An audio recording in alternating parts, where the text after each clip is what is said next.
दोस्तों नमस्कार, स्वागत है सभी का गजब समाचार में। दोस्तों कैसा लगा आपको आज का ये एपिसोड? आप हमें कमेंट करके अपनी राय जरूर दे दें, क्योंकि आज के एपिसोड में यहाँ आपको कई सारी चीजें देखने को मिली, जहाँ शिल्पा जो है एक बार फिर से अपने आप को जस्टिफाई कर रही है। मुझे लगता है कि उसको ये सब करना बंद कर देना चाहिए, उसको मान लेना चाहिए कि वो जो है दोगली है और दोस्तों में यहाँ दगा करती है।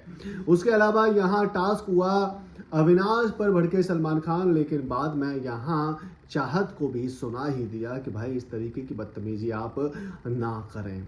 इसके बाद में यहाँ आप कह सकते हैं कि दिग्विजय से जो जनता को एक्सपेक्टेशन थी, जो उम्मीदें थी, उनके जो फैंस थे, जो रोडीज और स्प्लिट्सविला से बने थे, उस पर वो खरे नहीं उतर रहे हैं। समझदार होने की जो एक्टिंग वो कर रहे हैं, यहाँ पर आप ये कह सकते हैं कि भाई वो मेच्योर हो गए हैं, वो जो है बातों पर रिएक्ट नहीं करते। तो कहीं ना कहीं ये जो है उसके लिए ज़रूर उल्टा पड़ेगा, क्योंकि उसके फैंस उसको ऐसा देखना तो बिल्कुल भी नहीं चाहते। अगर कोई उसे यहाँ बोल रहा है कुछ, तो उसके फैंस चाहते हैं कि वो जो है यहाँ रिएक्ट ज़रूर करें, जैसा कि आज यहाँ पर टास्क के अंदर हुआ था।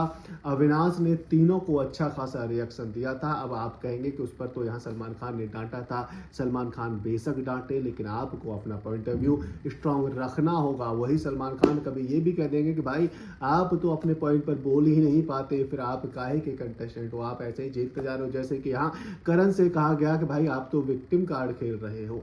तो यहाँ दोनों ही पॉइंट पर कुछ भी कहा जा सकता है, लेकिन आपको जो अपने अंदर से आ रहा है वो तो आपको बोलना ही चाहिए, फिर चाहे सामने वाला या होस्ट कुछ भी कहे, क्योंकि दोनों ही तरह से होस्ट आपको बजा सकता है जब उसको बजाने का मन होगा तब। जैसे कि करण को उसके शांत रहने के लिए बजाया गया और अविनाश को उसके बोलने के लिए बजाया गया। मुझे लगता है कि आपको पॉइंट क्लियर हो गया होगा। उसके बाद में सुदेश की जो कॉमेडी है वो थोड़ी यूनिक लगती है। कृष्णा की कॉमेडी कोई ज़्यादा सेंस बनाती नहीं है, मुझे ऐसा लगता है। अपनी बातों पर हंसता है और हर बार उसको जो ले आते हैं और वो जो एक ही कैरेक्टर में आता है, मुझे नहीं लगता कि यहाँ लोगों को पसंद आता होगा। लेकिन यहाँ इक्का और रफ्तार ने जो रोस्टिंग कराई थी, उसमें ईशा ने क्या ही बैंड बजाई थी दिग्विजय की। दिग्विजय बेचारा बोल ही नहीं पा रहा है, वो सिर्फ उस रोस्ट में ही नहीं बोल पाया, वो जो है यहाँ पूरे इस सीजन में बोल नहीं पा रहा है। शुरुआत में ज़रूर वो मुद्दे ढूंढ रहा था, लेकिन फिलहाल तो ऐसा लगता है कि वो जो है खो जाएगा ऐसे शो में, क्योंकि आपने आज कई सारे ऐसे मुद्दे देखे होंगे जहां पर दिग्विजय नहीं बोल पाया था। चाहत की बात करें तो चाहत गुड इनफ कर रही है। उसके अलावा यहाँ पर एक बार फिर से आप कह सकते हैं कि सस्ती दोस्ती जो कि श्रुतिका और चुप के बीच में है, वो जो है हो चुकी है। हालांकि ये दोस्ती कोई बहुत ज़्यादा दोस्ती लगती नहीं है। इक्का और रफ्तार ने यहाँ एक एंगल बनाने की कोशिश करी, ईशा और यहाँ पर अविनाश का प्यार वाला एंगल, जो कि सभी को दिख रहा है। बस उसको वो जो है यहाँ क्लियर करना चाहते थे कि भाई आप इसको एक्सेप्ट करो, आगे बढ़ो। कहीं ना कहीं ये आपके लिए अच्छा काम भी कर रहा है। आप शो में भी आप कह सकते हैं कि ये आपके लिए काम कर रहा है। लेकिन यहाँ अविनाश अपनी तरफ से क्लियर भी है, उसने कहा भी है कि आई फील फॉर यू, और उसने यहाँ एक शायरी भी कही थी कि आप बहुत सोहनी लग रही हो, लेकिन ईशा उसको अभी इग्नोर कर रही है। हो सकता है कि शो के बाद में इनके बीच में कुछ तो कंटिन्यू रहे।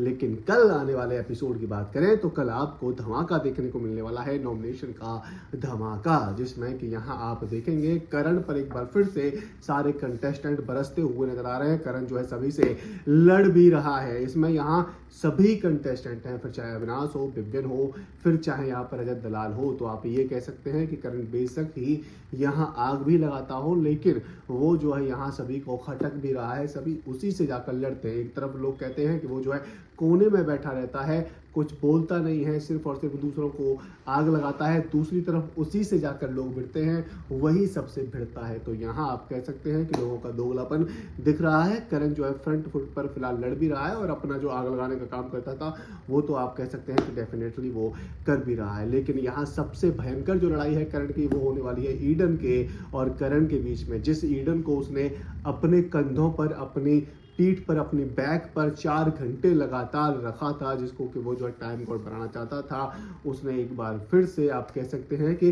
करण जिसको दोस्त बनाना चाहता है वही उसकी पीठ में आकर चुरा कौप देता है।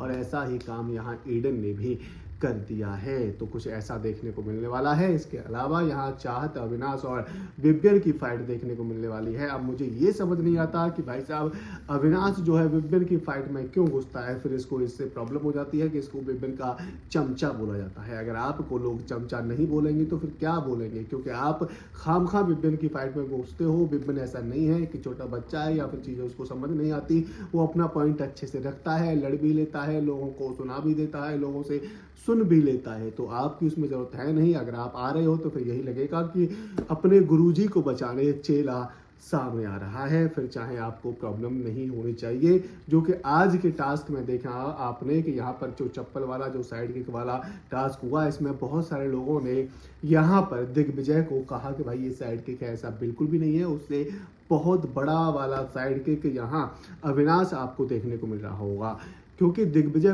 बेशक नहीं बोल रहा है, लेकिन दिग्विजय इन्फ्लुएंस तो करण से बिल्कुल भी नहीं हो रहा है, ऐसा हमें फील हो रहा है। बाकी आपकी क्या है राय, आपके क्या है विचार, आप हमें कमेंट करके अपनी राय जरूर दे दें। साथ ही अगर आपको हमारे द्वारा दी गई जानकारी अगर पसंद आई है तो वीडियो को लाइक कर दीजिए, शेयर कर दीजिए, और इसी तरह से एक छोटा सा रिव्यू, एक छोटा सा आप डिकोड जो हम करते हैं एपिसोड को, वो पाना चाहते हैं तो चैनल के साथ में जरूर बने रहें, चैनल को फॉलो कर लें। बाकी आपकी इच्छा है, आप जिसको फॉलो करना चाहे कर लीजिए, जिसको फॉलो नहीं करना चाहे आप ना कर सकते हैं।